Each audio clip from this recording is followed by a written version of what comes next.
you need to install the software. There was just a few key things that I wanted to highlight on installation so that you can have a nice smooth running Revit during this class and beyond. Number one, you're going to need to download the software from your Autodesk subscription site or request a DVD from your reseller. Either way, your reseller can help you get the media. Now let's take a look at the actual installation itself. We're going to take a look at how you can install and just a few key areas to watch out for while you're installing. Let me flip over to a computer where I am installing, and you'll see how this is done. In this case, the DVD is in. I'm going to double click on Setup. Now that the setup window is up, we're going to install products. We're going to install Revit Architecture. And notice here, there's other things that we can install as well. Autodesk Design Review as well as Autodesk Material Library. If these things have already been installed, perhaps through other Autodesk products, then there will be no need to check those. In fact, you won't be able to check them because they've already been installed. Let's click on Next. Now you choose your region. If you're in Canada, you go Canada, English, or French, or United States, or other countries. Then you accept, click on Next, and now you can either put in your serial number that you got from your reseller, as well as the product key, or in this case, we're just going to try the product for 30 days. So this is where some people just say, okay, I'm done, let's install it. Well, one thing I would recommend, especially for this course and courses beyond this, let's click on Configure. Now, we are going to be doing a standalone license. We're not talking about a network license in this particular video.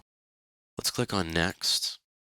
So we're still configuring. This is interesting here, the language. Okay, English. The default unit. So this is just going to be the default template that Revit is going to want to present, and then the default usage as well. These are purely a template choice.